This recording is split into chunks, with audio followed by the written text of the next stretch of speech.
ಮಧ್ಯಾಹ್ನದ ವಂದನೆಗಳು.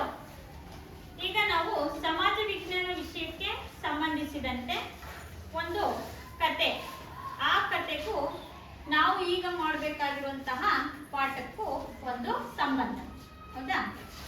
ಆ ಕತೆ ಏನಪ್ಪಾ ಅಂತಂದ್ರೆ, ಒಂದು ರಾಮಘಟ್ಟ ಎನ್ನುವಂತಹ ಹಳ್ಳಿ ಇರುತ್ತೆ. ಆ ಹಳ್ಳಿಯಲ್ಲಿ ಸುಮಾರು 200 ಮನೆಗಳಿವೆ. ಆ 200 ಮನೆಗಳನ್ನು ಹೊಂದಿರುವಂತಹ ರಾಮಘಟ್ಟ ಎನ್ನುವಂತಹ ಹಳ್ಳಿಯ ಸಮೀಪದಲ್ಲಿ ಹರಿದ್ರಾವತಿ ಎನ್ನುವಂತಹ ಒಂದು ನದಿ ಹರಿತಾ ಇದೆ. ಆ ನದಿ ಹರಿತಾ ಇರೋದ್ರಿಂದ ಅಲ್ಲಿನ ಜನ ಆ ನದಿ ನೀರನ್ನ ಬಳಸ್ಕೊಂಡು ಬೆಳೆ ಬೆಳೀತಾ ಇರ್ತಾರೆ. ಆ ನದಿ ತೀರ ಪ್ರದೇಶದಲ್ಲಿ ಇರ್ತಾರೆ, ನೀರನ್ನ ಬಳಸ್ಕೊಂಡು ಆ ವ್ಯವಸಾಯವನ್ನ ಮಾಡ್ತಿರ್ತಾರೆ. ಕೇವಲ 200 ಹಳ್ಳಿಗಳನ್ನ ಹೊಂದಿರುವಂತಹ ಆ ಒಂದು ರಾಮಘಟ್ಟ ಎನ್ನುವಂತಹ ಗ್ರಾಮದಲ್ಲಿ ಜನ ನದಿ ತೀರ ಪ್ರದೇಶದಲ್ಲೇ ಜಮೀನನ್ನ ಮಾಡ್ಕೊಂಡಿರ್ತಾರೆ. ಆ ಜಮೀನನ್ನ ಮಾಡಿಕೊಂಡು ಸಮೃದ್ಧವಾಗಿ ಬೆಳೆಯನ್ನು ಬೆಳೀತಾ ಇರ್ತಾರೆ. ಪ್ರತಿ ವರ್ಷ ಮಳೆ ಆಗ್ತಿರುತ್ತೆ. ಅಲ್ಲಿನ ಜನ ಬಹಳ ಖುಷಿಯಾದಂತಹ ಜೀವನವನ್ನ ನಡೆಸ್ತಿರ್ತಾರೆ. ಒಳ್ಳೊಳ್ಳೆ ಬಟ್ಟೆಗಳನ್ನ ಧರಿಸಿರ್ತಾರೆ, ಇರ್ಲಿಕ್ಕೆ ದೊಡ್ಡ ಮನೆಗಳನ್ನ ಕಟ್ಕೊಂಡಿರ್ತಾರೆ, ಮತ್ತೆ ಜೀವನವೂ ಕೂಡ ಸುಖಮಯವಾಗಿ ನಡೀತಾ ಇದೆ. ಹೀಗೆ ನಡೀತಾ ಇದ್ದಂತಹ ರಾಮಘಟ್ಟದ ಜನರ ಜೀವನ ಒಂದು ವರ್ಷ ಏನಾಗುತ್ತೆ ಅಂತಂದ್ರೆ, ರಾಮಘಟ್ಟದ ಗ್ರಾಮಕ್ಕೆ ಮಳೆನೇ ಬರಲ್ಲ. ಆ ವರ್ಷ ಮಳೆ ಬರೋದಿಲ್ಲ, ಬರಗಾಲದ ಪರಿಸ್ಥಿತಿ ಉಂಟಾಗಿರುತ್ತೆ. ಆ ಒಂದು ವರ್ಷ ಮಳೆ ಬರಲಿಲ್ಲ, ಬೆಳೆ ಆಗ್ಲಿಲ್ಲ. ಹೇಗೋ ರಾಮಘಟ್ಟದ ಜನ ಏನ್ ಮಾಡಿದ್ರು, ಒಂದು ವರ್ಷ ಜೀವನ ಸಾಗಿಸಿದ್ರು. ಹಾಗೆ ಒಂದು ವರ್ಷ ಆಗ್ತಿದ್ರೆ ಜನ ಬಹುಶಃ ಅಲ್ಲೇ ಉಳ್ಕೊಳ್ತಿದ್ರು. ಅದೇ ರೀತಿಯಾಗಿ 3-4 ವರ್ಷನೂ ಮಳೆ ಬರಲೇ ಇಲ್ಲ. ಸುಮಾರು 3-4 ವರ್ಷ ಮಳೆ ಬರಲಿಲ್ಲ ಅಂದ್ರೆ ಜನರ ಜೀವನ ಮಾಡುವಂತಹ ಸ್ಥಿತಿ ಬಹಳ ಕಷ್ಟ ಆಗಿತ್ತು. ಯಾಕೆಂದ್ರೆ ಅವ್ರು ಮಾಡ್ತಾ ಇದ್ದಿದ್ದೇ ವ್ಯವಸಾಯ ಮಾಡ್ಲಿಕ್ಕೆ ಮಳೆನೇ ಇಲ್ಲ. ಇನ್ನೊಂದು ಕಡೆ ನದಿಯೂ ಕೂಡ ಏನಾಗ್ತಿತ್ತು, ಬತ್ತೋಗ್ತಿತ್ತು. ಯಾಕೆ? ಮಳೆ ಇಲ್ವಲ್ಲ. ಒಂದ್ ವರ್ಷ ಮಳೆ ಬರ್ಲಿಲ್ಲ, ಏನೋ ನದಿ ನೀರು ಬಳಸ್ಕೊಂಡು ಬೆಳೆ ಬೆಳೆದು. ಹಾಗೆ 3-4 ವರ್ಷನೂ ಮಳೆ ಬರದೇ ಇದ್ದಾಗ ಈ ಕಡೆ ಬೆಳೆನೂ ಇಲ್ಲ, ಇನ್ನೊಂದು ಕಡೆ ನದಿಯೂ ಕೂಡ ಏನಾಗ್ತಿತ್ತು, ಬತ್ತಿ ಹೋಗ್ತಿತ್ತು. ಹಾಗಾಗಿ ಜನ ಜೀವನಕ್ಕಾಗಿ ಏನ್ ಮಾಡಿದ್ರು, 1 ವರ್ಷ ಉಳ್ಕೊಂಡ್ರು, 2 ವರ್ಷ ಉಳ್ಕೊಂಡ್ರು. ಆಮೇಲೆ ಅಲ್ಲಿನ ಜನ ಉಳ್ಕೊಳಕ್ಕೆ ಆಗ್ಲೇ ಇಲ್ಲ. ಯಾಕೆ? ಜೀವನ ನಡೆಸೋದು ಬಹಳ ಕಷ್ಟವಾಗಿತ್ತು. ಆ ಸಂದರ್ಭದಲ್ಲಿ ಏನ್ ಮಾಡಿದ್ರು ಅಂತಂದ್ರೆ, ಕೆಲವೊಬ್ರು ಆ ಗ್ರಾಮದಲ್ಲೇ ಉಳ್ಕೊಂಡ್ರು. ಜೀವನ ನಡೆಸೋದು ಕಷ್ಟ ಅಂತ ಅನ್ಸಿರೋರೆಲ್ಲ ಏನ್ ಮಾಡಿದ್ರು, ಆ ಊರನ್ನ ಬಿಟ್ಟು ಬೇರೆ ಊರಿಗೆ ಹೋದ್ರು. ಯಾಕೆ? ನೀರಿಲ್ವಲ್ಲ ಬೆಳೆ ಬೆಳಿಲಿಕ್ಕೆ. ಅದಕ್ಕೆ ಜೀವನ ನಡೆಸೋದು ಕಷ್ಟ ಆಗ್ತಿತ್ತು. ಎಲ್ಲಾದ್ರೂ ಹೋಗಿ ಬೇರೆ ಎಲ್ಲಾದ್ರೂ ಹೋಗಿ ಏನಾದ್ರೂ ಕೆಲಸ ಮಾಡ್ಕೊಂಡಿರೋಣಂತೆ, ಎಲ್ಲಾದ್ರೂ ಹೋಗಿ ಬೆಳೆ ಬೆಳ್ಕೊಳ್ಳೋಣಂತೆ ಅಂತ ಏನ್ ಮಾಡಿದ್ರು, ಆ ಊರನ್ನ ಬಿಟ್ಟು ಹೋದ್ರು. ಇನ್ನ ಸ್ವಲ್ಪ ಜನ ಅಲ್ಲೇ ಉಳ್ಕೊಂಡ್ರು. ಇನ್ನು ಹೋದಂತಹ ಸ್ವಲ್ಪ ಜನ ಬೇರೆ ಊರುಗಳನ್ನ ಹುಡ್ಕೊಂಡು ಹೋದ್ರು. ಹೀಗೆ ಹೋದಂತಹ ಜನ ಎಷ್ಟೋ ವರ್ಷಗಳಾದ್ಮೇಲೆ, ನಾವು ಊರ್ ಬಿಟ್ಟು ಬಂದು ಎಷ್ಟು ವರ್ಷ ಆಯ್ತು, ಮತ್ತೆ ಹೋಗಿ ಊರನ್ನೇ ನೋಡ್ಲಿಲ್ಲ, ಊರಿನ ಜನರಿಗೂ ನಾವು ಮಾತಾಡಿಸ್ಲಿಲ್ಲ ಅಂತ ಹೇಳ್ಬಿಟ್ಟು ಎಷ್ಟೋ ವರ್ಷಗಳ ನಂತರ ಆ ಊರನ್ನ ಬಿಟ್ಟು ಹೋದಂತಹ ಜನ ಇದ್ರಲ್ಲ, ಅವ್ರೇನ್ ಮಾಡಿದ್ರು, ಆ ಊರಿನ ಹತ್ರಕ್ಕೆ ಬಂದ್ಬಿಟ್ಟು ಊರನ್ನ ನೋಡ್ತಾರೆ. ಊರಲ್ಲಿ ಯಾವೊಬ್ಬ ವ್ಯಕ್ತಿಯೂ ಕೂಡ ಇಲ್ಲ. ಎಲ್ಲ ಊರೇ ಖಾಲಿಯಾಗಿದೆ. ಯಾರು ಕೂಡ ಊರಲ್ಲಿ ವಾಸವಾಗಿರ್ಲಿಲ್ಲ. ಆಗ ಬಂದಂತ ಜನರಿಗೆ ಒಂದ್ ಕಡೆ ಆಶ್ಚರ್ಯ ಅನ್ನಿಸ್ತು. ಯಾಕೆ? ನಾವು ಹೋಗ್ಬೇಕಾದ್ರೆ ಸ್ವಲ್ಪ ಜನ ಉಳ್ಕೊಂಡಿದ್ರು, ಹೌದಾ? ನಾವಷ್ಟೇ ಹೋಗಿದ್ದು. ಆದ್ರೆ ಬಂದು ವಾಪಸ್ ನೋಡಿದ್ರೆ ಯಾರು ಜನ ಇಲ್ವಲ್ಲ ಅಂತ ಹೇಳ್ಬಿಟ್ಟು ಅಲ್ಲಿರುವಂತಹ ವಾಪಸ್ ಬಂದಂತ ಜನಕ್ಕೆ ಆಶ್ಚರ್ಯವಾಗಿತ್ತು. ಎಲ್ಲಿ ಹೋದ್ರು ಜನ ಎಲ್ಲ, ಮನೆಗಳೆಲ್ಲ ಎಲ್ಲಿ ಹೋದ್ವು ಅಂತ ಹೇಳ್ಬಿಟ್ಟು ಯೋಚನೆ ಮಾಡ್ತಾ ಬೇಸರಗೊಂಡು ವಾಪಸ್ ಬರ್ತಿರ್ತಾರೆ. ಆಗ ಅಲ್ಲಿ ಒಬ್ಬ ವಯಸ್ಸಾದಂತ ವ್ಯಕ್ತಿ ಸಿಕ್ಕಾಗ ಅವ್ರು ಕೇಳ್ತಾರೆ, ಯಾಕೆ ಬಂದಿದ್ರಿ ಇಲ್ಲಿಗೆ ಅಂತ ಕೇಳಿದಾಗ ಹೇಳ್ತಾರೆ, ನಾವು ಬಹಳ ವರ್ಷಗಳ ಹಿಂದೆ ಇಲ್ಲೇ ವಾಸಿಸ್ತಾ ಇದ್ವಿ. ಮಳೆ ಬರದೆ ಬರಗಾಲ ಪರಿಸ್ಥಿತಿ ಬಂದಿತ್ತು. ಹಾಗಾಗಿ ನಾವು ಊರ್ ಬಿಟ್ಟು ಹೋಗಿದ್ವಿ. ನಾವು ಊರ್ ಬಿಟ್ಟು ಹೋದ್ರು ಕೂಡ ನಮ್ಮ ಅಕ್ಕಪಕ್ಕದವ್ರು ಸ್ವಲ್ಪ ಜನ ಇಲ್ಲೇ ಉಳ್ಕೊಂಡಿದ್ರು. ಈಗ ಮಾತಾಡ್ಸ್ಕೊಂಡು ಹೋಗೋಣ ಅಂತ ಬಂದಿದ್ವಿ, ಯಾರು ಇಲ್ವಲ್ಲ. ಅವಾಗ ಆ ಅಜ್ಜ ಹೇಳುತ್ತೆ, ನೋಡಪ್ಪ, ನೀವು ವಾಪಸ್ ಬಂದು ನೋಡ್ತಿದ್ದೀರಲ್ಲ, ಅವಾಗ ಅವರು ಕೂಡ ಮುಂಚೆ ನೀವು ಹೋದ್ಮೇಲೆ ಇದ್ರು. 3-4 ವರ್ಷ ಮಳೆ ಬಂದಿರಲಿಲ್ಲ. ಅದಾದ್ಮೇಲೆ ಮತ್ತೇನಾಯ್ತು, ಮಳೆ ಬಂತು. ಅದ್ ಹೆಂಗೆ ಅಂದ್ರೆ, ತುಂಬಾ ಮಳೆ ಬಂದು ನದಿಯೆಲ್ಲ ತುಂಬಿ ಊರೆಲ್ಲ ಏನಾಯ್ತು, ಪ್ರವಾಹ ಉಂಟಾಗಿ ಮಳುಗ್ ಹೋಗ್ಬಿಡುತ್ತು ಅಂತೇಳಿ. ಇವ್ರು ಹೋಗಿದ್ದು ಮಳೆ ಬರ್ಲಿಲ್ಲ ಅಂತ, ಇವ್ರು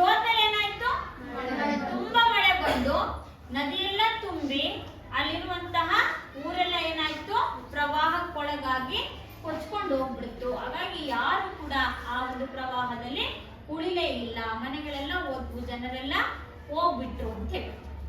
ಆವಾಗ ಅನ್ಕೊಂತಾರೆ ಅವರು, ಸೊ ನಾವಿದ್ದಾಗ ಮಳೆ ಬರದೆ ನಾವು ಹೋಗ್ಬಿಟ್ವಿ, ನಾವು ಹೋದ್ಮೇಲೆ ಪ್ರವಾಹ ಬಂದು ಉಳ್ದರೆಲ್ಲ ಹೋಗ್ಬಿಟ್ರು, ಇಡೀ ಊರೇ ನಾಶ ಆಗ್ಬಿಡ್ತು ಅಂತ ಹೇಳ್ಬಿಟ್ಟು ಅವ್ರೇನ್ ಮಾಡ್ತಾರೆ, ಬೇಸರಗೊಂಡು ವಾಪಸ್ ತಾವು ಹೋಗಂತ ಊರಿಗೆ ಏನಾಗ್ತಾರೆ, ವಾಪಸ್ ಹೋಗ್ತಾರೆ.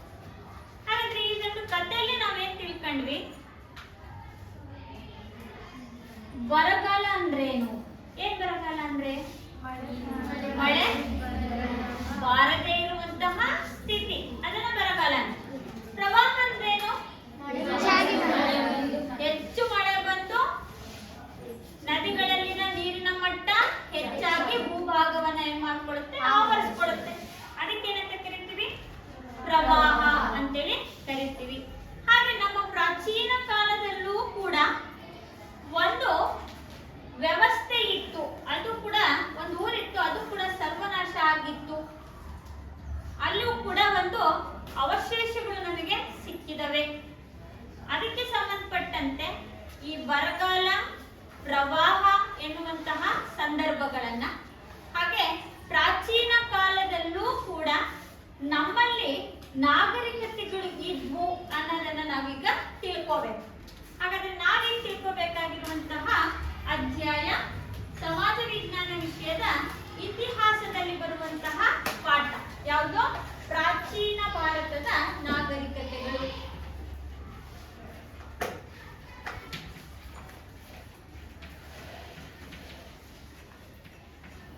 ಪ್ರಾಚೀನ ಭಾರತದ ನಾಗರಿಕತೆಗಳು. ಸಿಂಧೂ ಸರಸ್ವತಿ ನಾಗರಿಕತೆ ಮತ್ತು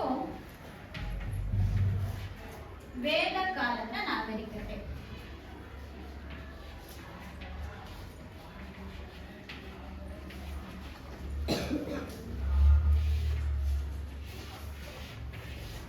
ಈ ಕಥೆಯಲ್ಲಿ ಆದಂತಹ ಸನ್ನಿವೇಶ ಏನಿದೆಯಲ್ಲ, ಅದೇ ಸನ್ನಿವೇಶವನ್ನ ಹೋಲುವಂತಹ ಒಂದು ನಾಗರಿಕತೆ ಅದು ನಮ್ಮ ಭಾರತದಲ್ಲೂ ಕೂಡ ಇತ್ತು ಅನ್ನುವಂತಹದನ್ನು ನಾವಿಲ್ಲಿ ಕಾಣ್ತಾ ಇದ್ದೀವಿ. ಆ ಒಂದು ಭಾರತದಲ್ಲಿದ್ದಂತಹ ನಾಗರಿಕತೆಗಳಲ್ಲಿ ಅದನ್ನು ನಾವು ಭಾರತದ ಪ್ರಾಚೀನ ನಾಗರಿಕತೆಗಳು ಅಂತ ಕರೀತೀವಿ. ಅದರಲ್ಲಿ ನಾವು ನೋಡಬೇಕಾಗಿರುವಂತಹದ್ದು ಸಿಂಧೂ ಸರಸ್ವತಿ ನಾಗರಿಕತೆ, ಇನ್ನೊಂದು ವೇದ ಕಾಲದ ನಾಗರಿಕತೆಗಳು ಅಂತೇಳಿ ಕರೀತೀವಿ. ಸಿಂಧೂ ಸರಸ್ವತಿ ನಾಗರಿಕತೆಗಿಂತ ಮುಂಚಿತವಾಗಿ ಭಾರತ ಪ್ರಾಚೀನ ಕಾಲದ ಇತಿಹಾಸವನ್ನ ಹೊಂದಿದೆ. ಅದರಲ್ಲೂ ಕೂಡ ಮುಖ್ಯವಾಗಿ ಮಾನವನನ್ನ ಮಂಗನಿಂದ ಮಾನವ ಅಂತ ಕರೀತೀವಿ ಅಲ್ವಾ. ಕಾಡಲ್ಲಿ ವಾಸಿಸ್ತಾ ಇದ್ದ, ಅಲೆಮಾರಿ ಜೀವನವನ್ನ ನಡೆಸ್ತಾ ಇದ್ದ, ಹಸಿ ಮಾಂಸವನ್ನ ತಿಂತಾ ಇದ್ದ, ಗೆಡ್ಡೆ ಗೆಣಸುಗಳನ್ನ ತಿಂತಾ ಇದ್ದ, ಹೌದಾ. ಅದಾದ ಮೇಲೆ ಏನ್ ಮಾಡ್ತಾನೆ, ಅಲೆಮಾರಿಯಾಗಿದ್ದಂತಹ ಮಾನವ ಒಂದು ಕಡೆ ನೆಲೆ ನಿಲ್ಲೋದನ್ನ ಪ್ರಾರಂಭಿಸ್ತಾನೆ. ಅದಾದ ಮೇಲೆ ನಾವು ನೋಡ್ತೇವೆ ಭರತ ವರ್ಷದಲ್ಲಿ, ಪ್ರಾಗಿತಿಹಾಸ ಕಾಲದಲ್ಲಿ ಅಲ್ವಾ, ಅಲೆಮಾರಿಯಾಗಿದ್ದವನು ಒಂದು ಕಡೆ ನೆಲೆ ನಿಲ್ಲೋದನ್ನ ಕಲ್ತ, ಬೆಂಕಿಯನ್ನ ಪರಿಚಯಿಸ್ಕೊಂಡ, ಹೌದಾ. ನಂತರ ಬೇಯಿಸಿ ತಿನ್ನೋದನ್ನ ಕಲ್ತ, ಅದಾದ್ಮೇಲೆ ನದಿ ತೀರದಲ್ಲಿ ವಾಸಿಸ್ತಾ ವ್ಯವಸಾಯ ಮಾಡೋದನ್ನ ಕಲ್ತ. ಹೀಗೆ ಅಲೆಮಾರಿಯಾಗಿದ್ದಂತಹ ಮಾನವ ಒಂದು ಕಡೆ ನೆಲೆ ನಿಲ್ಲೋದನ್ನ ಕಲ್ತ, ಆಹಾರ ಉತ್ಪಾದನೆಯನ್ನ ಮಾಡೋದನ್ನ ಕಲ್ತ, ಪ್ರಾಣಿಗಳನ್ನ ಬೇಟೆಯಾಡ್ತಾ ಇದ್ದಂತಹ ಮಾನವ ಅದೇ ಪ್ರಾಣಿಗಳನ್ನ ಸಾಕೋದನ್ನ ಕಲ್ತ. ಅದಕ್ಕೇನಂತ ಕರಿತೀವಿ, ಪಶುಪಾಲನೆ ಅಂತೇಳಿ ಕರೀತೀವಿ. ಹೀಗೆ ಸುಮಾರು 500 ವರ್ಷಗಳ ಹಿಂದೆ, ಸುಮಾರು 5000 ವರ್ಷಗಳ ಹಿಂದೆಯೂ ಕೂಡ ಒಂದು ನಾಗರಿಕತೆ ನಮ್ಮ ಭಾರತದಲ್ಲಿ ಇತ್ತು ಅಂತೇಳಿ ಕರೀತೀವಿ. ಸುಮಾರು 5000 ವರ್ಷಗಳ ಹಿಂದೆಯೇ ಸಿಂಧ್ ಮತ್ತು ಪಂಜಾಬ್ ಪ್ರಾಂತ್ಯ ಅಂತೇಳಿ ಕರೀತೀವಿ. ಈ ಭಾಗದಲ್ಲಿ ಬರುತ್ತೆ ಸಿಂಧ್ ಮತ್ತು ಪಂಜಾಬ್ ಪ್ರಾಂತ್ಯದಲ್ಲಿ, ಹಾಗೆ ಗುಜರಾತ್ ಮತ್ತು ರಾಜಸ್ಥಾನ್ ಈ ಭಾಗ ಕಾಣಿಸ್ತಿದೆಯಲ್ಲ, ಇದು ರಾಜಸ್ಥಾನ್, ಇದು ಗುಜರಾತ್, ಈ ಭಾಗ ಸಿಂಧ್ ಮತ್ತೆ ಪಂಜಾಬ್.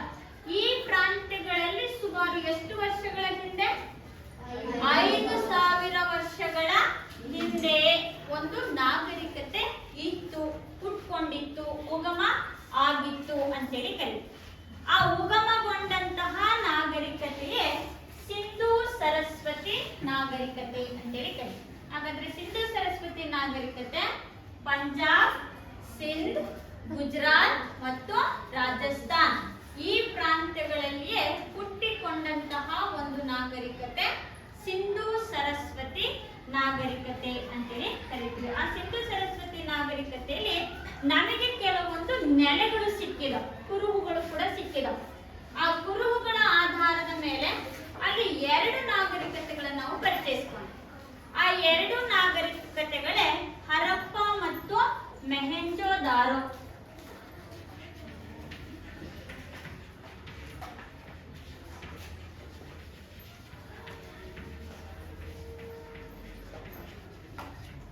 ಹರಪ್ಪ ಮತ್ತು ಮೆಹೆಂಜೋದಾರೋ ನಾಗರಿಕತೆಗಳು ಇದ್ವು ಅನ್ನುವಂತಹದನ್ನ ಹಲವಾರು ಕುರುಹುಗಳು, ಸಾಕ್ಷ್ಯಾಧಾರಗಳು ನಮ್ಮ ಈ ಪ್ರದೇಶಗಳಲ್ಲಿ ದೊರೆತಿವೆ.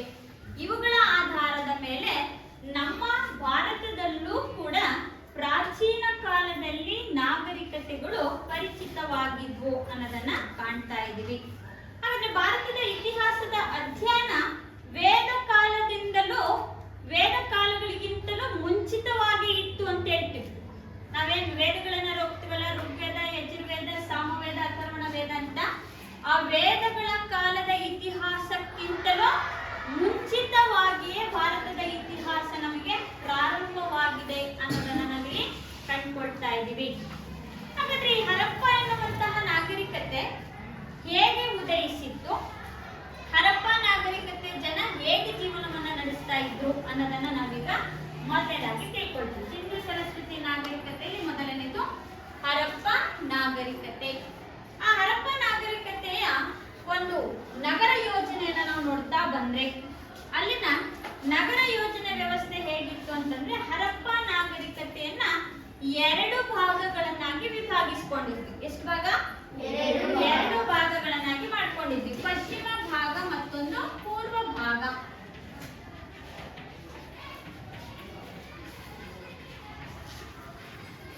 ಪಶ್ಚಿಮ ಭಾಗ ಅಂತ ಒಂದು ಮಾಡ್ಕೊಂಡಿದ್ವಿ, ಇನ್ನೊಂದನ್ನ ಪೂರ್ವ ಭಾಗ ಅಂತೇಳಿ ನಗರ ಯೋಜನೆಯಲ್ಲಿ ಈ ಸಿಂಧು ಸರಸ್ವತಿಯ ಹರಪ್ಪ ನಾಗರಿಕತೆಯನ್ನು 2 ಭಾಗ ಮಾಡ್ಕೊಂಡಿದ್ವಿ. ಈ ಪಶ್ಚಿಮ ಭಾಗ ಏನಿದೆಯಲ್ಲ, ಇದು ಬಹಳ ಕಿರಿದಾಗಿತ್ತು. ಕಿರಿದಾಗಿಂದ್ರೇನು, ಇಕ್ಕಟ್ಟಾದ ಸಣ್ಣ ಜಾಗವನ್ನು ಒಳಗೊಂಡಿತ್ತು. ಹಾಗಾಗಿ ಅದನ್ನ ಇತಿಹಾಸಕಾರರು ಏನಂತ ಕರೆದ್ರು, ಕೋಟೆ ಅಂತ ಕರೆದ್ರು. ಯಾವುದನ್ನ? ಪಶ್ಚಿಮ ಭಾಗವು ಕಿರಿದಾಗಿತ್ತು ಮತ್ತೆ ಇಕ್ಕಟ್ಟಾದ ಜಾಗವನ್ನು ಒಳಗೊಂಡಿತ್ತು. ಹಾಗಾಗಿ ಅದಕ್ಕೆ ಇತಿಹಾಸಕಾರರು ಏನಂದ್ರು, ಕೋಟೆ ಅಂತ ಕರೆದ್ರು. ಪೂರ್ವ ಭಾಗ ಏನಾಗಿತ್ತಲ್ಲ, ಇದು ಅತ್ಯಂತ ವಿಶಾಲವಾಗಿತ್ತು. ವಿಶಾಲ ಅಂದ್ರೇನು? ತುಂಬಾ ದೊಡ್ಡದಾಗಿತ್ತು ಮತ್ತೆ ತಗ್ಗಾದ ಪ್ರದೇಶವನ್ನ ಒಳಗೊಂಡಿತ್ತು. ತಗ್ಗು ಅಂದ್ರೆ ಇಳಿಜಾರು ಒಳಭಾಗವನ್ನ ಒಳಗೊಂಡಿತ್ತು. ಹಾಗಾಗಿ ಅದಕ್ಕೆ ಏನಂತ ಕರೆದ್ರು, ಗ್ರಾಮ ಅಂತ ಕರೆದ್ರು. ನೋಡಿ, ಹರಪ್ಪ ನಾಗರಿಕತೆಯ ಭೂಭಾಗವನ್ನ 2 ಭಾಗ ಮಾಡ್ಕೊಂಡ್ರು, ಪಶ್ಚಿಮ ಭಾಗ, ಪೂರ್ವ ಭಾಗ ಅಂತ. ಪಶ್ಚಿಮ ಭಾಗ ಕಿರಿದಾಗಿತ್ತು, ಇಕ್ಕಟ್ಟಾದ ಜಾಗವನ್ನ ಹೊಂದಿತ್ತು. ಹಾಗಾಗಿ ಇತಿಹಾಸಕಾರರು ಅದನ್ನ ಕೋಟೆ ಅಂತ ಕರೆದ್ರು. ಪೂರ್ವ ಭಾಗ ವಿಶಾಲವಾಗಿತ್ತು ಮತ್ತು ತಗ್ಗಾದ ಪ್ರದೇಶದಲ್ಲಿ ಇತ್ತು. ಹಾಗಾಗಿ ಅದಕ್ಕೆ ಏನಂತ ಕರೆದ್ರು, ಜನವಸತಿಯ ಪ್ರದೇಶ ಅಥವಾ ಅದನ್ನ ಗ್ರಾಮ ಅಂತೇಳ್ಬಿಟ್ಟು ಕರೀತಾ ಇದ್ರು. ಹೀಗೆ ಈ ಒಂದು ಗ್ರಾಮ ಪ್ರದೇಶವು ಮತ್ತೆ ಕೋಟೆ ಪ್ರದೇಶವನ್ನು ನೋಡಿದಂತ ಇತಿಹಾಸಕಾರರು ಮತ್ತೊಂದು ಸ್ವಲ್ಪ ವೀಕ್ಷಣೆ ಮಾಡಿದ್ರು. ನೋಡ್ಕೊಂಡು ಬಂದ್ಮೇಲೆ ಪೂರ್ವ ಭಾಗ ಕಿರಿದಾಗಿತ್ತಲ್ಲ, ಅಲ್ಲಿ ಕೋಟೆಗಳನ್ನ ಕಟ್ಕೊಂಡಿದ್ರು. ದಕ್ಷಿಣ ಭಾಗ ಏನಾಗಿತ್ತು, ಪಶ್ಚಿಮ ಭಾಗ ಏನಾಗಿತ್ತು, ಇಳಿಜಾರಾಗಿತ್ತು. ಪೂರ್ವ ಭಾಗ ಅದು ತಗ್ಗಾದ ಭಾಗವನ್ನ ಹೊಂದಿತ್ತು, ಅದು ಗ್ರಾಮ ಅಂತ ಆಗಿತ್ತು. ಇವೆರಡೂ ಭೂಭಾಗಗಳ ಸುತ್ತ ಕೋಟೆಗಳಿಗೆ ಏನ್ ಮಾಡ್ತಿದ್ರು ಅಂತಂದ್ರೆ, ಸುಟ್ಟ ಇಟ್ಟಿಗೆಗಳಿಂದ ಗೋಡೆಗಳನ್ನ ನಿರ್ಮಿಸಿಕೊಂಡಿದ್ರು. ಆ 2 ಭೂಭಾಗ, ಪೂರ್ವ ಮತ್ತು ಪಶ್ಚಿಮದ ಭೂಭಾಗಕ್ಕೆ ಏನ್ ಮಾಡಿದ್ರು, ದೊಡ್ಡ ಪ್ರಮಾಣದಲ್ಲಿ ಕೋಟೆಗಳ ನಿರ್ಮಾಣವನ್ನ ಅಥವಾ ಸುಟ್ಟ ಇಟ್ಟಿಗೆಗಳಿಂದ ಏನ್ ಮಾಡಿದ್ರು, ಗೋಡೆಗಳನ್ನ ನಿರ್ಮಿಸಿಕೊಂಡಿದ್ರು. ಯಾಕೆ? ಜನ ತಮ್ಮ ರಕ್ಷಣೆಗಾಗಿ, ತಮ್ಮನ್ನ ತಾವು ರಕ್ಷಣೆಯನ್ನ ಮಾಡ್ಕೊಳ್ಳೋದಕ್ಕಾಗಿ ಏನ್ ಮಾಡಿದ್ರು, ಸುಟ್ಟ ಇಟ್ಟಿಗೆಗಳಿಂದ ಗೋಡೆಗಳನ್ನ ನಿರ್ಮಿಸಿಕೊಂಡಿದ್ರು. ಆ ಗೋಡೆಗಳು ಹೇಗಿದ್ವಪ್ಪ ಅಂತಂದ್ರೆ, ಪರಸ್ಪರ ಒಂದಕ್ಕೊಂದು ಜೋಡಣೆಗೊಳಗಾಗಿದ್ವು. ಈಗ ನಾವು ಗೋಡೆಗಳನ್ನ ಕಟ್ಟುವಲ್ಲಪ್ಪ, ಗೋಡೆಯನ್ನ ಕಟ್ಟಬೇಕಾದ್ರೆ ಇಟ್ಟಿಗೆಯನ್ನ ಒಂದ್ರ ಮೇಲೆ ಒಂದಿಡ್ತೀವಾ? ಇಲ್ಲ ಅಲ್ವಾ? ಗೋಡೆಯನ್ನ ಕಟ್ಟಬೇಕಾದ್ರೆ ಏನ್ ಮಾಡ್ತೀವಿ,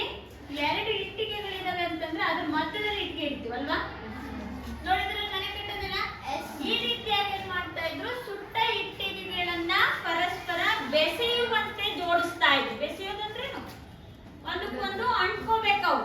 ಯಾಕೆ? ಗೋಡೆ ಗಟ್ಟಿಯಾಗಿರ್ಬೇಕು, ಭದ್ರವಾಗಿರ್ಬೇಕು ಅಂದ್ರೆ ಏನ್ ಮಾಡ್ಬೇಕು? ಅವನ್ನ ಬೆಸೆಯುವಂತೆ ನಿರ್ಮಾಣವನ್ನ ಮಾಡಿದ್ರು. ಯಾಕೆ ಅಂತಂದ್ರೆ ಅದು ಭದ್ರತೆಯನ್ನ ಹೆಚ್ಚು ಮಾಡುತ್ತೆ ಎನ್ನುವಂತಹ ಉದ್ದೇಶದಿಂದ. ಹೀಗೆ ಅಲ್ಲಿ ಆ ಒಂದು ಭೂಭಾಗವನ್ನ ನೋಡಿದಂತ ಇತಿಹಾಸಕಾರರು ಏನ್ ಮಾಡಿದ್ರು, ಅದರ ಸಮೀಪದಲ್ಲೇ ಇನ್ನೊಂದು ನಗರವನ್ನ ನೋಡ್ತಾರೆ, ಮೆಹೆಂಜೋದಾರೋ ಎನ್ನುವಂತಹ ನಗರಕ್ಕೆ ಬರ್ತಾರೆ. ಆ ಮೆಹೆಂಜೋದಾರೋದಲ್ಲಿ ಅವರಿಗೆ ಏನ್ ಕಂಡು ಬರುತ್ತೆ? ಈಜುಕೊಳ ಕಂಡು ಬರುತ್ತೆ. ಮೆಹೆಂಜೋದಾರೋದಲ್ಲಿ ಒಂದು ಈಜುಕೊಳವನ್ನ ನೋಡ್ತಾರೆ. ಏನ್ ಈಜುಕೊಳ ಅಂದ್ರೆ? ಈಜುಕೊಳ ಅಂದ್ರೆ ಸ್ವಿಮ್ಮಿಂಗ್ ಪೂಲ್ ಅಂತಿರಲ್ಲಕ್ಕ, ಈಜಾಡಕ್ ಬಳಸ್ತಿರ್ತಾನೆ. ಹಾಗೆ ಹರಪ್ಪ ನಾಗರಿಕತೆ ನಗರ ಯೋಜನೆಯನ್ನ ನೋಡ್ಕೊಂಡು ಬಂದಂತ ಇತಿಹಾಸಕಾರರು ಅದರ ಸಮೀಪದಲ್ಲಿರುವಂತ ನಗರ ಮೆಹೆಂಜೋದಾರೋ ಬಂದಾಗ ಅವರಿಗೆ ಅಲ್ಲೇ ಸಿಕ್ಕಿದೆ ಒಂದು ಸ್ನಾನದ ಕೊಳ ಸಿಗುತ್ತೆ. ಆ ಸ್ನಾನದ ಕೊಳಕ್ಕೆ ಹೋದಾಗ ಅದು ಹೇಗೆ ರಚನೆ ಆಗಿತ್ತು ಅಂದ್ರೆ, ಅದು ಕೂಡ ಸುಟ್ಟ ಇಟ್ಟಿಗೆಗಳಿಂದನೇ ರಚನೆ ಆಗಿತ್ತು. ಸುಟ್ಟ ಇಟ್ಟಿಗೆಗಳು ಗೊತ್ತಲ್ಲ, ಕೆಂಪು ಕಲರ್ ಬರುತ್ತೆ ನೋಡಿರಲ್ವಾ? ಆ ಸುಟ್ಟ ಇಟ್ಟಿಗೆಗಳು ಯಾಕೆ ಅಂತಂದ್ರೆ ಅವು ಗಟ್ಟಿ ಆಗಿರ್ತವೆ ಅಂತ. ನೋಡಿ, ಆಗಿನ ಕಾಲದಲ್ಲಿ ಅವರಿಗೆ ಸುಟ್ಟ ಇಟ್ಟಿಗೆಗಳು ಕೂಡ ಪರಿಚಿತ. ಯಾರಿಗೆ? ಸಿಂಧು ಸರಸ್ವತಿ ನಾಗರಿಕತೆಯಲ್ಲಿ ಹರಪ್ಪ ಮತ್ತು ಮೆಹೆಂಜೋದಾರೋ ಜನಕ್ಕೆ ಆ ಸ್ನಾನದ ಕೊಳವು ಕೂಡ ಏನ್ ಮಾಡಿದ್ರು? ಸುಟ್ಟ ಇಟ್ಟಿಗೆಗಳಿಂದ ನಿರ್ಮಿಸಿಕೊಂಡಿದ್ರು. ಆ ಕೊಳದ ನಿರ್ಮಾಣ ಹೇಗಿತ್ತು ಅಂದ್ರೆ, ಆ ಕೊಳಕ್ಕೆ ಎರಡೂ ಕಡೆಗಳಿಂದ ಇಳಿಲಿಕ್ಕೆ ಮೆಟ್ಟಿಲುಗಳ ವ್ಯವಸ್ಥೆಯನ್ನ ಮಾಡ್ಕೊಂಡಿದ್ರು. ಯಾಕೆ ಇಳಿಬೇಕದ್ರಲ್ಲಿ?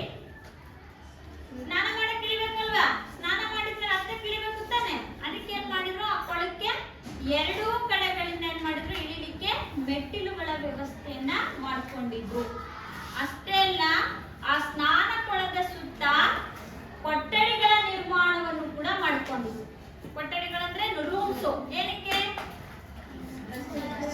ಸ್ನಾನ ಆದ್ಮೇಲೆ ಬಟ್ಟೆಯನ್ನ ಬದಲಾಯಿಸಿಕೊಳ್ಳೋದಕ್ಕಾಗಿ ಏನ್ ಮಾಡಿದ್ರು, ಆ ಸ್ನಾನದ ಕೊಳದ ಸುತ್ತ ಏನ್ ಮಾಡಿದ್ರು, ಒಂದು ಕೊಠಡಿಗಳ ವ್ಯವಸ್ಥೆಯನ್ನು ಕೂಡ ಮಾಡ್ಕೊಂಡಿದ್ರು.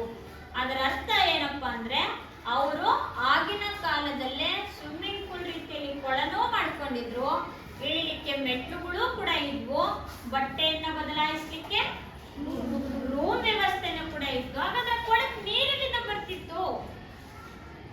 ಅದಕ್ಕೆ ಅಂತಾನೆ ಬಾವಿಗಳನ್ನ ಮಾಡ್ಕೊಂಡಿದ್ರು. ಬಾವಿಗಳ ಮುಖಾಂತರ ಕೊಳಕ್ಕೆ ನೀರನ್ನ ಹಾಯಿಸ್ಕೊಳ್ಳೋದು, ಬಿಟ್ಕೊಂಡು ನೀರಲ್ಲಿ ಸ್ನಾನ ಮಾಡೋದು. ಸ್ನಾನ ಮಾಡಾದ್ಮೇಲೆ ಮತ್ತೆ ಆ ನೀರನ್ನ, ಕೊಳೆ ನೀರನ್ನ ಏನ್ ಮಾಡೋದು?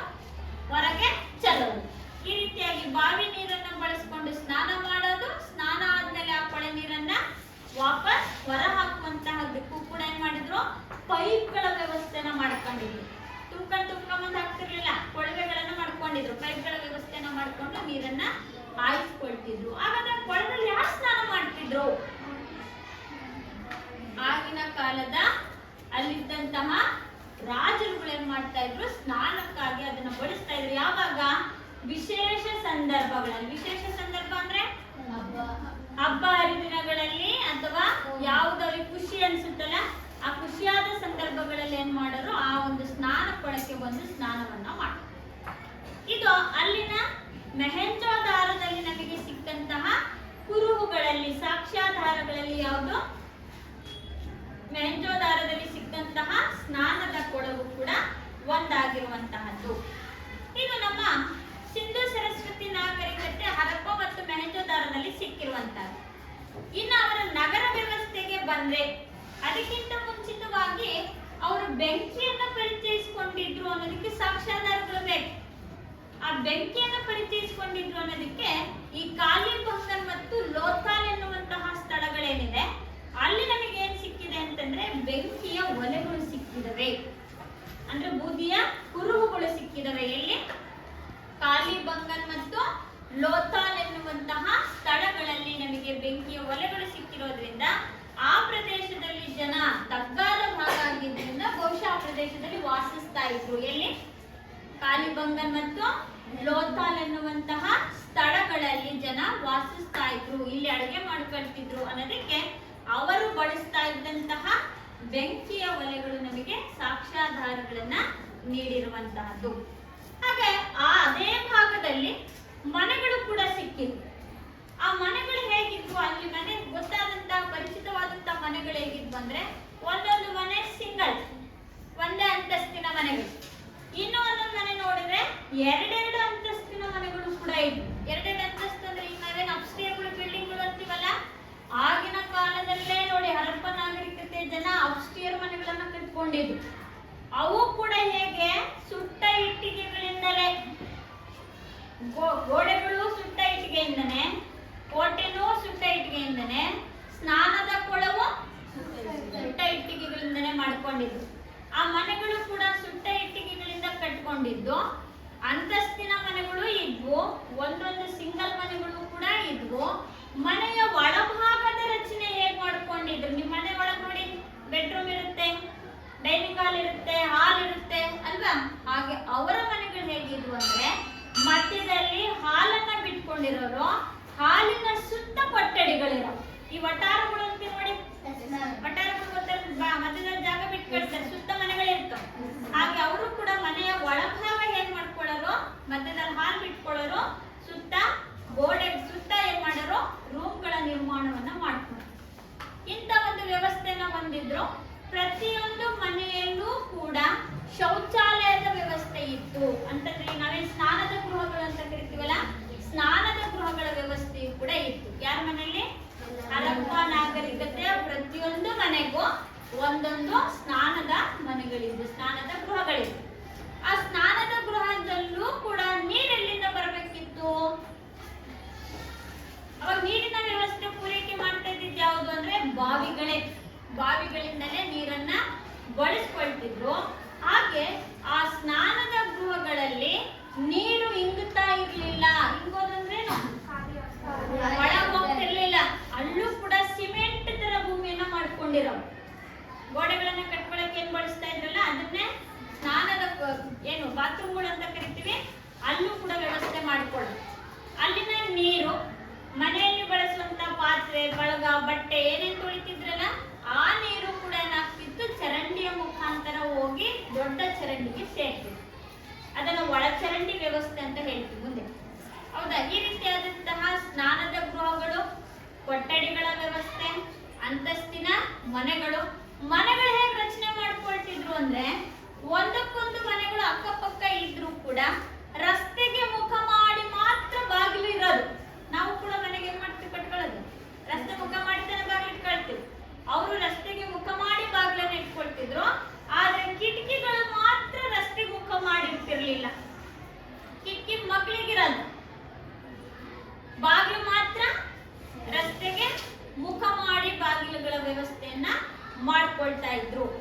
ಇನ್ನ ಅವರ ಒಂದು ಪ್ರತಿಯೊಂದು ವ್ಯವಸ್ಥೆಯಲ್ಲೂ ಕೂಡ ನೀರಿನ ಪೂರೈಕೆ ನೋಡಿದ್ರೆ ಸುಭಿಕ್ಷ ಜೀವನ ಅವ್ರದೊಂದು ರೀತಿ ನೋಡಿ ಎಷ್ಟು ಸಿಸ್ಟಮ್ಯಾಟಿಕ್ ಅಂದ್ರೆ ರಸ್ತೆಗಳು ಕೂಡ ವ್ಯವಸ್ಥಿತವಾಗಿ ಮಾಡ್ಕೊಳ್ತಿದ್ರು. ಅವರ ಮನೆಗಳ ನಿರ್ಮಾಣ ಬಹಳ ಅಚ್ಚುಕಟ್ಟು.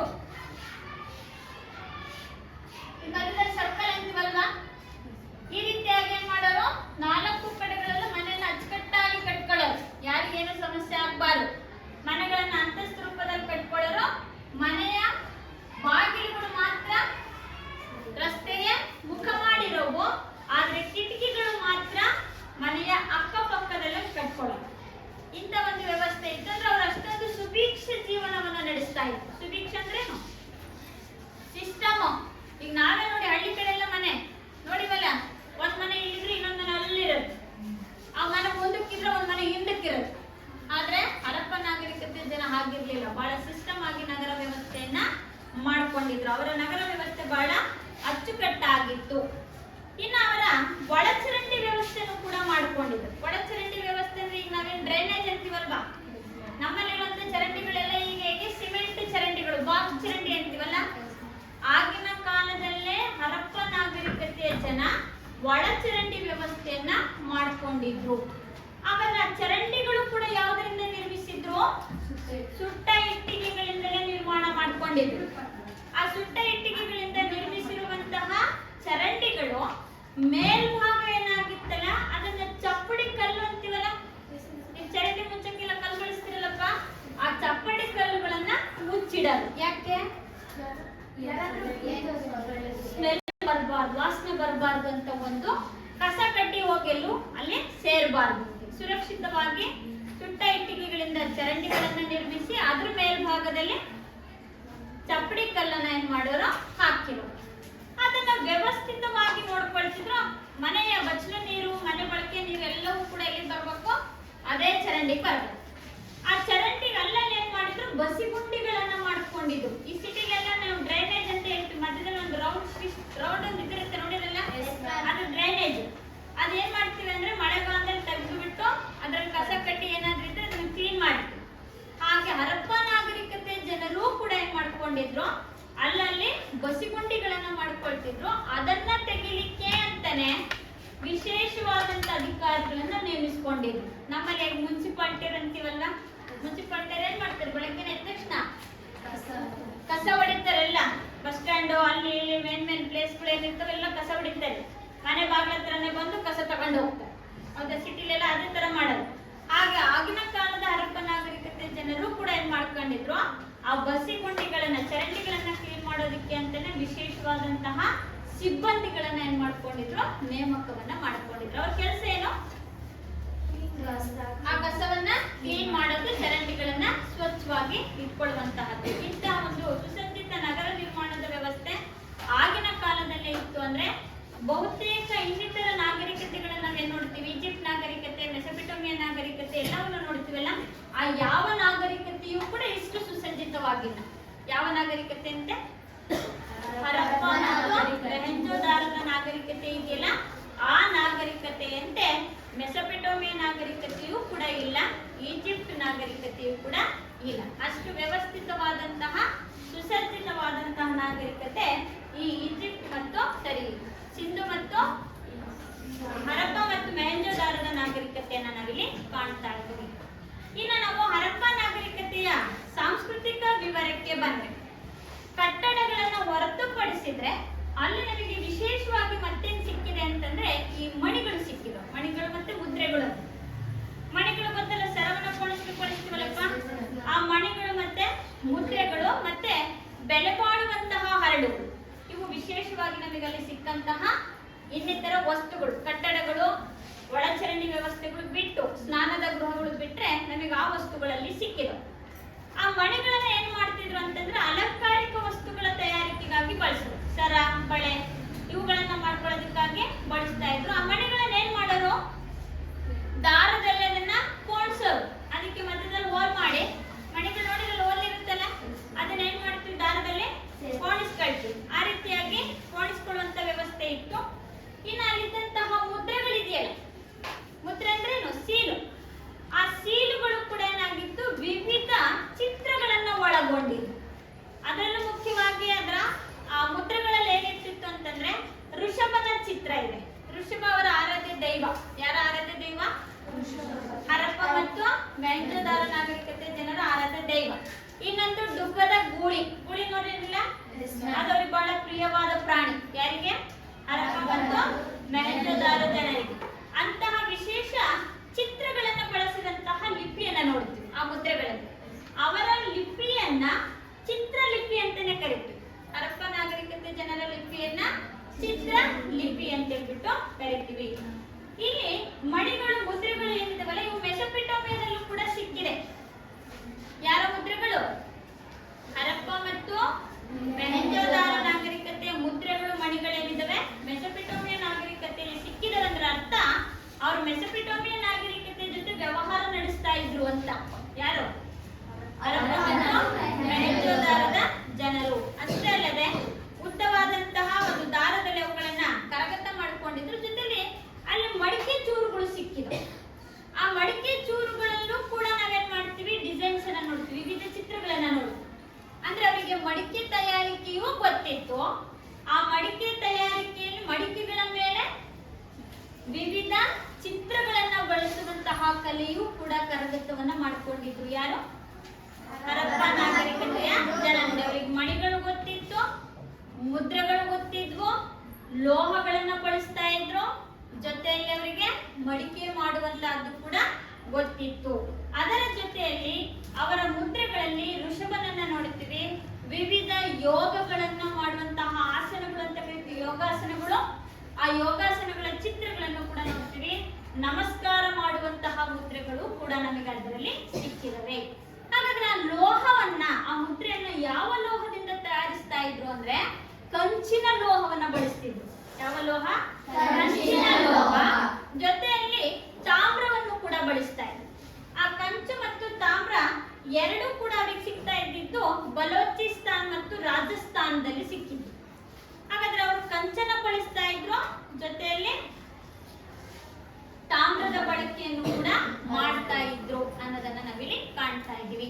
ಹಾಗೆ ಇನ್ನು ವಿಶೇಷ ಏನಪ್ಪಾ ಅಂದ್ರೆ ಅವರಿಗೆ ಕನ್ನಡಿಯ ಪರಿಚಯ ಕೂಡ ಇತ್ತು. ಕನ್ನಡಿ ಏನಕ್ಕೆ ಬಳಸ್ತೀವಿ? ಮುಖ ನೋಡ್ಲಿಕ್ಕಲ್ವಾ? ಕನ್ನಡಿಯ ಪರಿಚಯವು ಕೂಡ ಅವರಿಗೆ ಚಿರಪರಿಚಿತವಾಗಿತ್ತು. ಅದರ ಜೊತೆಯಲ್ಲಿ ಸಾಹಿತ್ಯವೂ ಕೂಡ ಗೊತ್ತಿತ್ತು, ಬರವಣಿಗೆ ಅಂತ ಕರಿತೀವಿ. ಸಂಗೀತ ಅವರಿಗೆ ಪರಿಚಿತವಾಗಿತ್ತು, ನೃತ್ಯವನ್ನು ಕೂಡ ಮಾಡ್ತಾ ಇದ್ರು, ಚಿತ್ರಕಲೆಯೂ ಕೂಡ ಇತ್ತು. ಅದಕ್ಕೆ ಸಾಕ್ಷ್ಯಾಧಾರಗಳಾಗಿ ನಮಗೆ ಅಲ್ಲಿ ನೃತ್ಯ ಭಂಗಿಯಲ್ಲಿರುವ ಸ್ತ್ರೀ ವಿಗ್ರಹಗಳು ಕೂಡ ಸಿಕ್ಕಿದವು. ಸ್ತ್ರೀ ವಿಗ್ರಹ ಅಂದ್ರೆ ಹೆಣ್ಣು ಮಕ್ಕಳ ವಿಗ್ರಹಗಳು ಸಿಕ್ಕಿದವೆ. ಎಲ್ಲಿ? ಹರಪ್ಪ ಮತ್ತು ಮೊಹೆಂಜೋದಾರೋ ನಾಗರಿಕತೆಯಲ್ಲಿ ನೃತ್ಯ ಭಂಗಿಯಲ್ಲಿರುವಂತಹ ಸ್ತ್ರೀ ವಿಗ್ರಹಗಳು ಸಿಕ್ಕಿವೆ. ಡೊಳ್ಳು ಸಿಕ್ಕಿದೆ, ತಂತಿ ವಾದ್ಯಗಳು ಸಿಕ್ಕಿದವೆ, ಮುಖವಾಡಗಳು ದೊರೆತಿದವೆ.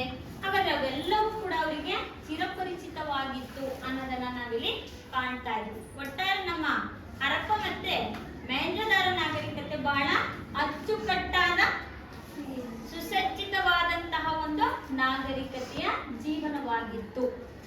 ಇವರ ಮುಂದಿನ ಒಂದು ಸಾಮಾಜಿಕ ವ್ಯವಸ್ಥೆ ಬಗ್ಗೆ ಮುಂದಿನ ತರಗತಿಯಲ್ಲಿ